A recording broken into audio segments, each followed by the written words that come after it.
Hi, I'm Eric Ford for Made Here. New England's brutal snowstorms push massive sea swells onto our shores. The water temps are often in the single digits. There are those that surf, no matter how cold it is.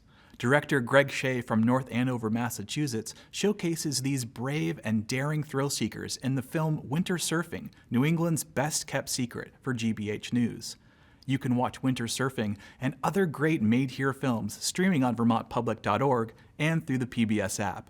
Enjoy the film, and thanks for watching.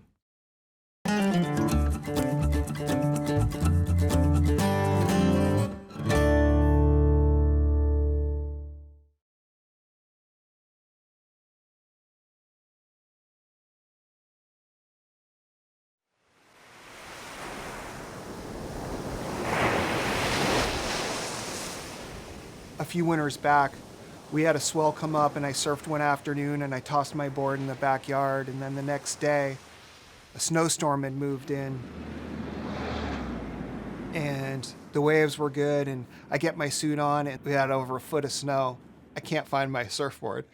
I'm out in the backyard like shoveling and looking for it, and then finally I found the leash and grabbed it and then had to ice scrape it, and I'm like, that's stuff that just doesn't happen in other areas.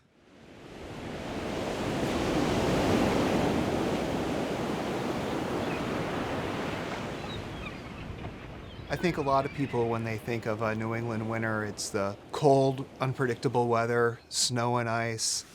Not a lot of people think of it as a surfing destination, California, Hawaii. But there's a lot of times we get great surf in the winter.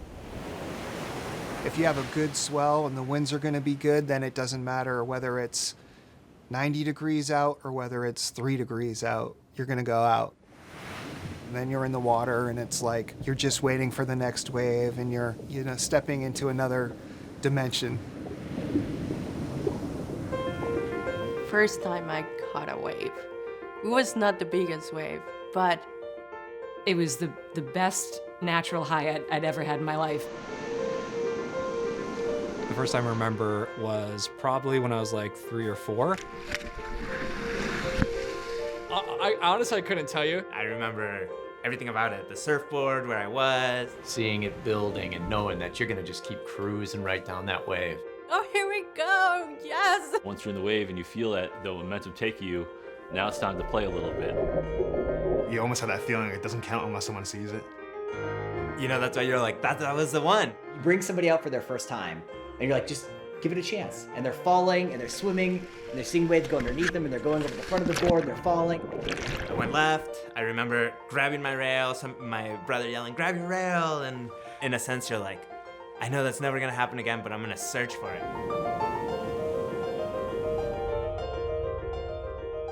Oh, if I could just get a couple of those again.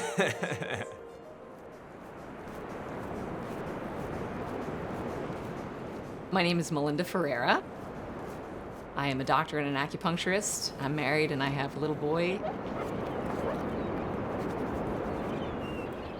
I'm someone that's tried to avoid cold my entire life, so it's kind of ironic that I'm surfing in the winter now. When you go out into the water and you're looking out to the horizon, the sun is rising, versus if you're on the West Coast and, the sun is setting. To be able to be out in the morning at first light, which is usually about 30 minutes before the sun comes up, as the day is starting, the lights are just spectacular.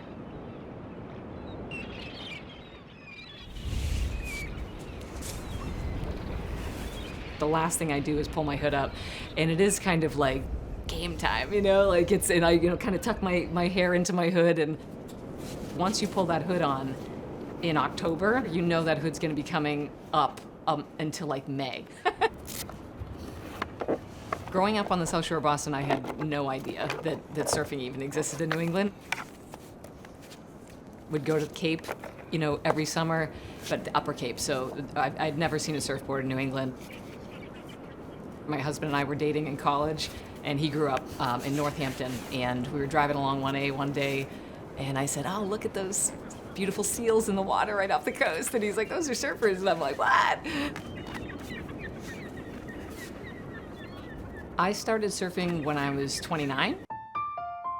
The first time I went surfing, my husband and I set up lessons through Cinnamon Rainbows, and it was like a beautiful weekend in May. The next weekend, as typical in New England, it was like 40 degrees out and like hailing, wind and rain, and we both woke up hungover, and we were like, oh, thank God, you know, they're never gonna take us out in this. And we went down to the shop to just politely like reschedule and stuff. The guy who took us out for a lesson was like, you guys stoked or what? You know, and we're like, no. I was pushed into the first wave and just completely wiped out, but he pushed me into the second wave and I got up, and it was a life changer for me because it changed the way I looked at a lot of things. I get a little bit emotional now because it's, you know, I was kind of going down a path that a lot of people had in my family with alcohol and different things and just not great habits. The second I got up in that wave, I knew that I wanted to have a reason to get up like early in the morning to get up on my board in the sunrise and to be up and be healthier, and it's changed everything. My friends and family know like if I've surfed or not because I'm just like, wagging my tail the rest of the day. When you go out into the water and you're looking out to the horizon, the sun is rising. To be able to see that come up from your board in 0-degree temperatures or less is, I don't know how to describe it.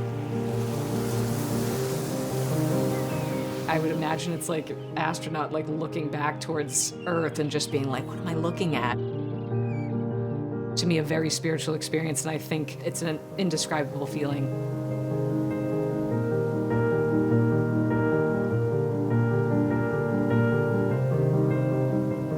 You're standing and you're walking and you're dancing on water.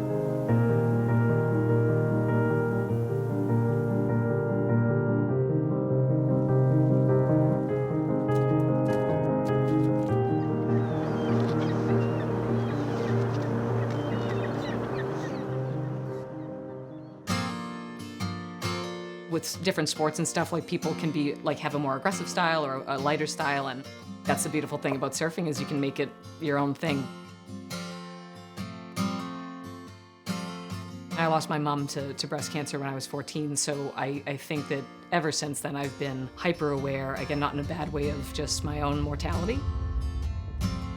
When you have a healthy body, to be able to use it and to be out in the ocean, but to be with nature, and I think from a physical standpoint, you know, I've met so many people that are my age or younger, and they know they're in their final stages of life, and they'd give anything, I think, to be in the ocean, up at sunrise, or doing the most that we can with what we have. And quite often when I'm out there, I think of a lot of the people that I'm working with that, you know, are kind of at the twilight of their life, and I'm not sure what I have left in front of me, but that's actually more of a reason that I'm not taking for granted that I'm gonna have another 60 years or so. I'd love to make it to triple digits, but just in case, I wanna have every single bit of my life that I can used as well as I can. And surfing's been a beautiful part of that for me.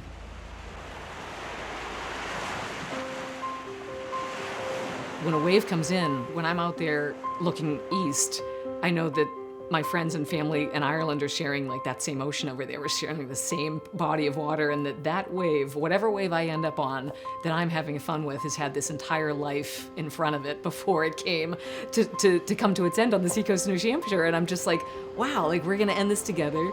And then the wave crashes and you're going back out, and I might see you again somewhere else on Earth.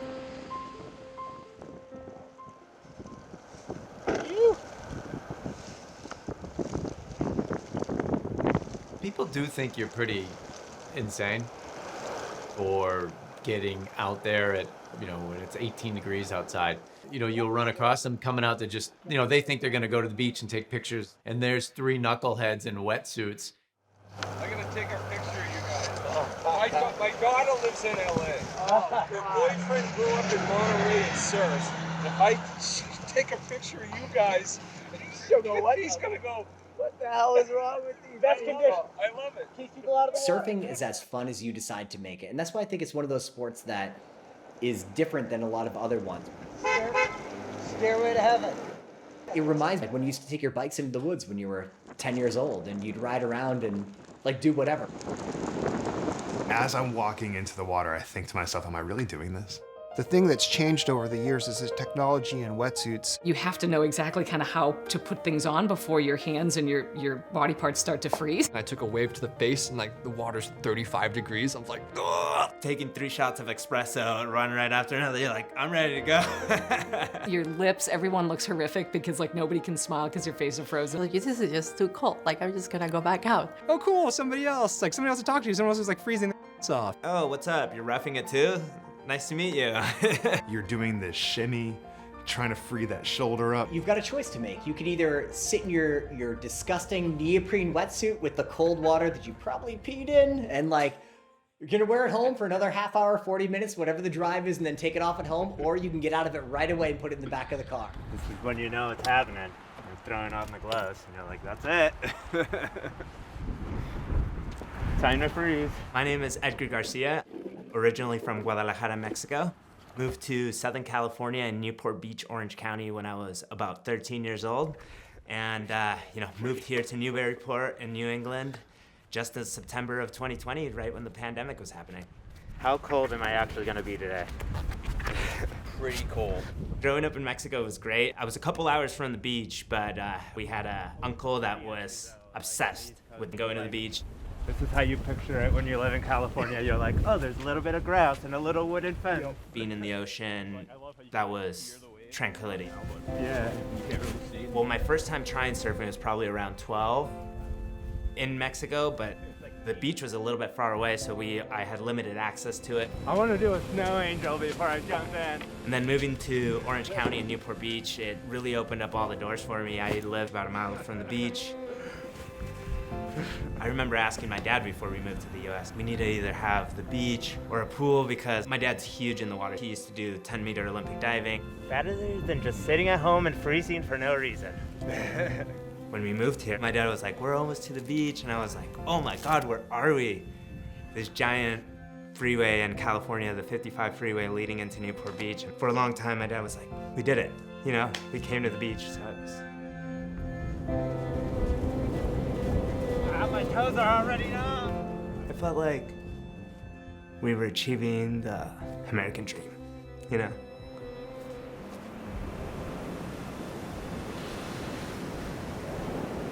Moving to California and being an outsider and looking different had a big effect. I didn't speak English, so, surfing. It was one of my ways to make friends with all the local kids that everybody went to the beach. We didn't need to understand each other. All we needed to understand was the passion for being in the water and trying to go surfing. Oh my God, it's like knee deep. California can be tough. People are very territorial. They believe the beach belongs to them, and some new outsider kid from Mexico, it was one of the first places I actually encountered racism. Get out of here, you don't belong here, this isn't your beach. And luckily the people who were close to me in the area felt different. We stuck up for each other, and there was a lot of times where I had to defend myself.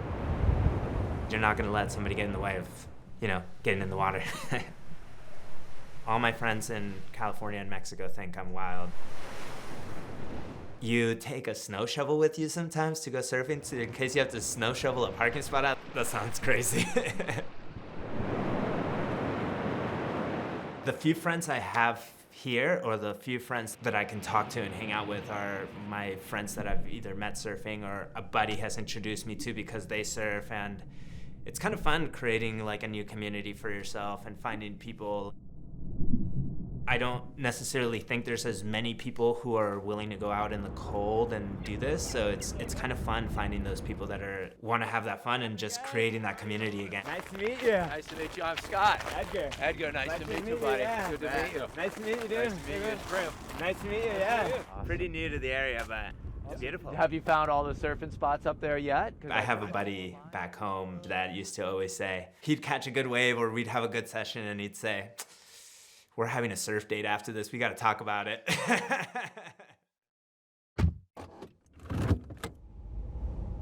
And a good morning. It's Sunday, January 16th. Bitterly cold conditions continue across the region, currently -1 degrees, with a real feel of -4. Yes. The winds are perfect. Yeah, today's gonna be really sweet.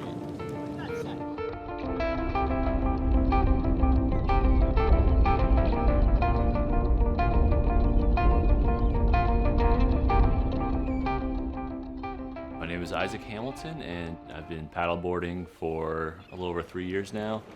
I'm Ben Woodhouse. I live in Northampton. I'm new to stand-up paddleboarding.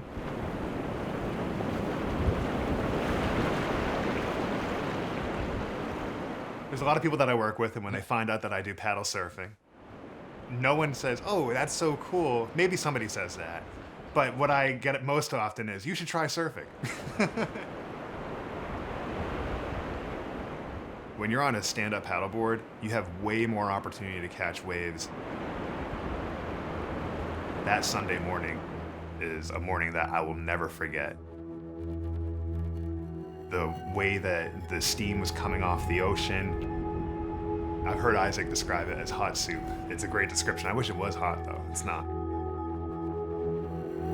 The clouds out on the horizon, the way the light was hitting the waves in the atmosphere. The angle of the light, it was catching the waves in a ways that when I was facing the beach, I could see the wave coming because it was casting a shadow in front of me. And I knew exactly when I needed to start paddling hard and getting into position. Your feet are right underneath your shoulders, your chest is facing the front, and then you have to hop into a surf position. The timing of that is critical. So having all those tells from the wave saying, "Hey, this wave is coming," and now you really got to start cranking with the paddle. And once your board comes in contact with that wave, it just locks in, and I'm hooked. I'm a junkie for it. I keep wanting more and more of it. And I watch this guy get after it, and I'm like, I'll be Isaac someday. Maybe a few more years, but I'll get there. But then I'll be better. Yeah, you will. So you'll never quite catch me. I'm gonna surpass you one day.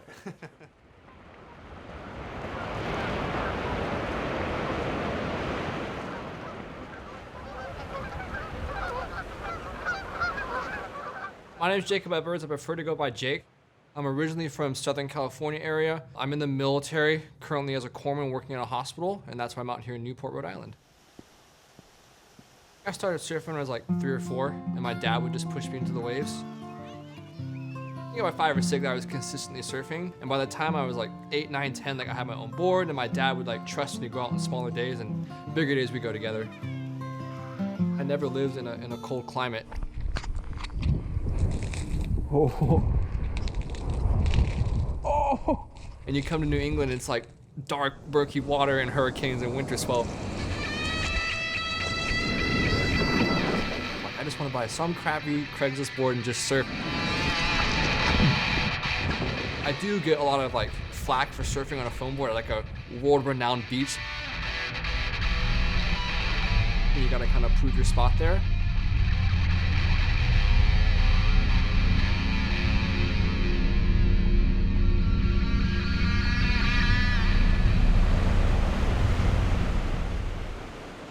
I wish I appreciated surfing more when I was a kid. Unfortunately, my dad's not here with me, but I'm still out there, like, living through him. I wish he could see me surfing in the snow, because that would be, it'd be cool for him.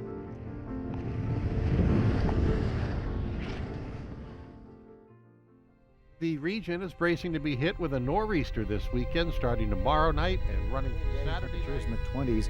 Expecting a mix of sun and clouds tomorrow with temperatures staying put. And on Friday, multi-faceted storm. It's not just going to be heavy snow.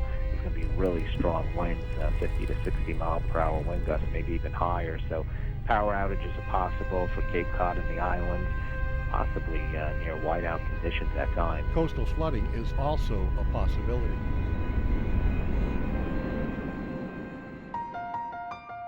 I'm originally from upstate New York, live in Rye. I've been surfing off and on since like high school. It can be June, it can be August, it can be January. Surfing and the water and the ocean and the beach are a big part of our family life. As the kids were growing, they've always been gone to the beach, being in the ocean, in the water. You know, I remember the first time my daughter on a board, just sitting there, was when she was like 6 months. What gets me super stoked when I see a kid and like, you know, they're taking off on that wave and it's a little too big and it's like, they're probably a little scared and it's a little bit too much for them, but then they take off, they claw into it and they like pop up and they, you know, they land it, right? And then they may even just go straight down the line, but that's it. But you know that that was like, that's gonna be, you know, that's gonna be the story at the dinner table for the next month and a half or something. The best moment of winter surf is actually counterintuitively when it's snowing, because it's like you get that like super quiet and the snow is coming down. It's very just like Ansel Adams. Like imagine that in the ocean, and then top of that, it's like super clean with a super nice wave, and there's not a ton of people, and you look around, and it's just like the magic moment. There are not a lot of folks who look like me surfing. I mean, there's more, which is cool. Here in New England, everyone's been overall usually very open. Sometimes you get mistaken for somebody else, but I don't really stress on that. In fairness, we're all, especially in the winter, like covered in neoprene, hoods, whatever, so it's like this. You know, there have been moments, but it's never been about what I look like, unless, you know, I'm wearing like a pretty crappy wetsuit or something. So, yeah.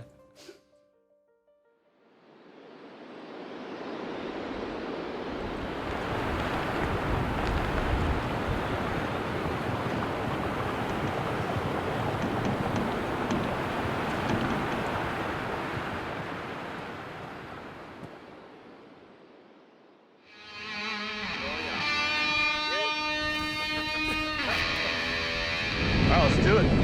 Good luck, guys.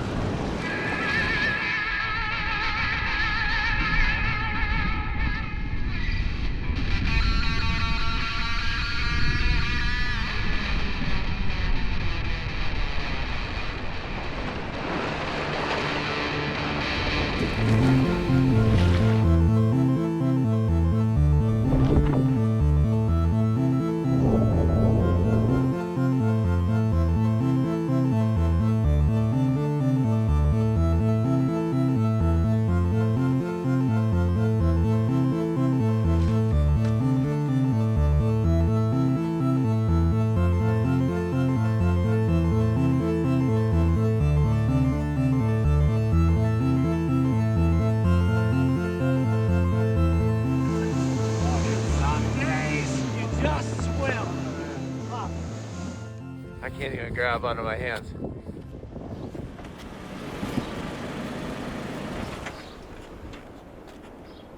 My name is Pam, and I moved here to Maine like almost 6 years ago.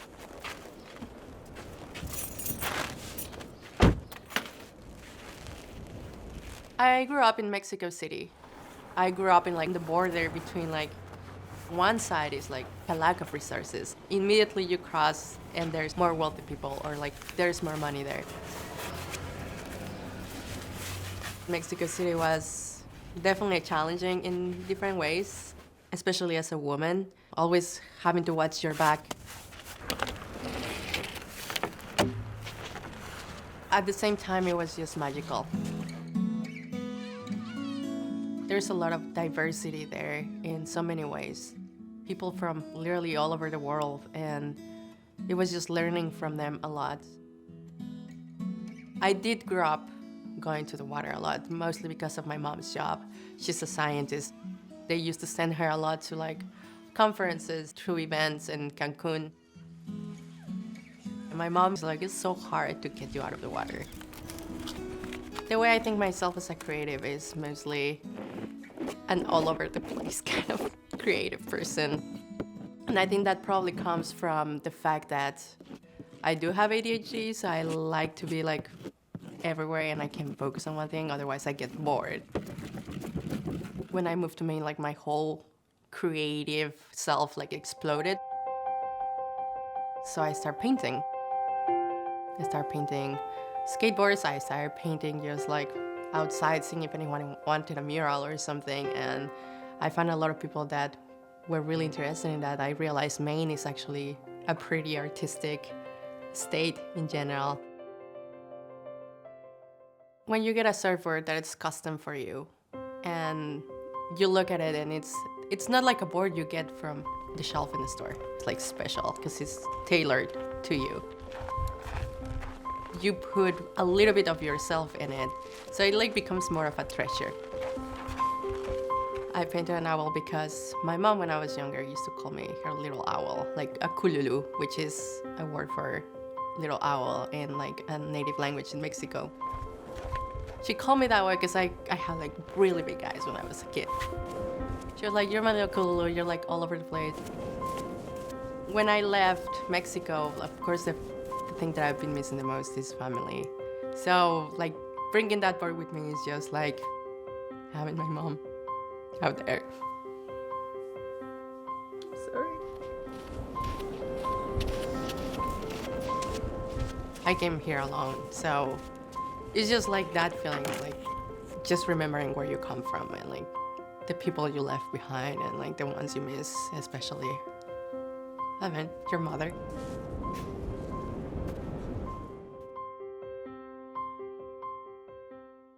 The first time I tried surfing, it was in Maine. I didn't have a job.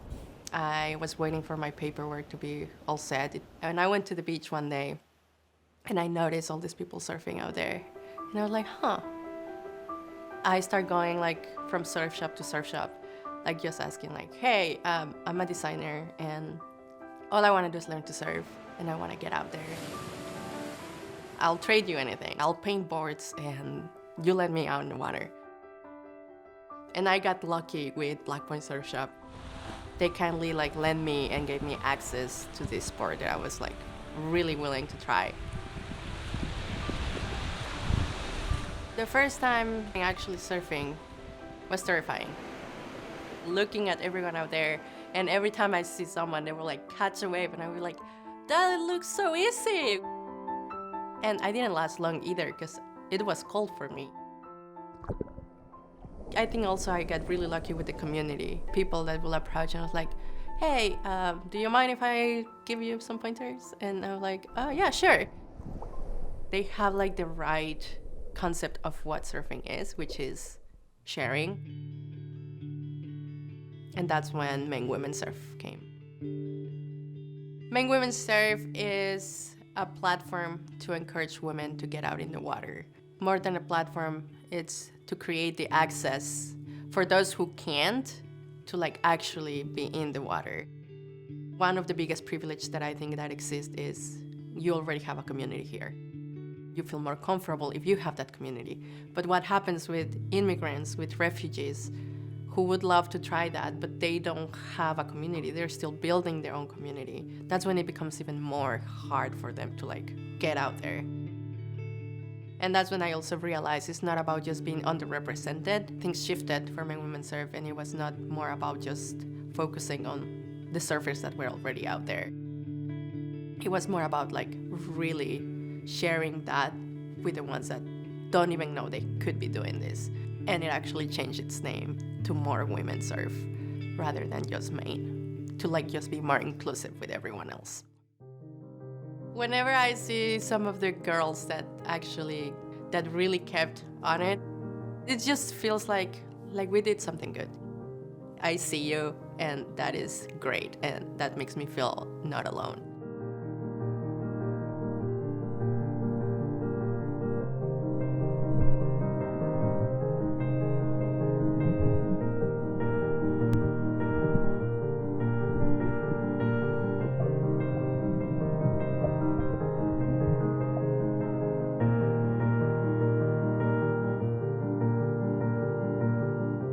When I'm in the ocean, I realize more than ever how small I am in the best way, and that you're part of something so much bigger.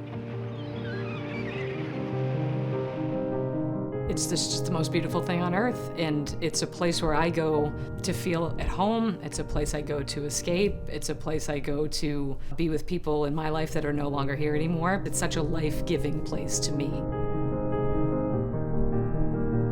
The ocean to me, classic like Mother Ocean. I mean, and not because of surf, but just everything. The ocean has that is telling you like, yeah, have fun, but hey, I'm watching you. Gives you the love but it's tough love sometimes. So where does surfing rank in your life in terms of like how important is surfing to you? Is my wife gonna watch this? I surfed my first winter at 15. When the waves are good, I'm still as excited to go out as I have been. You never really lose that stoke. Until I can't push myself up anymore, I think I'll be out there even if I'm freezing. It's as natural to me or as much a part of my day if I can do it as breathing and eating. I'm forever grateful for it.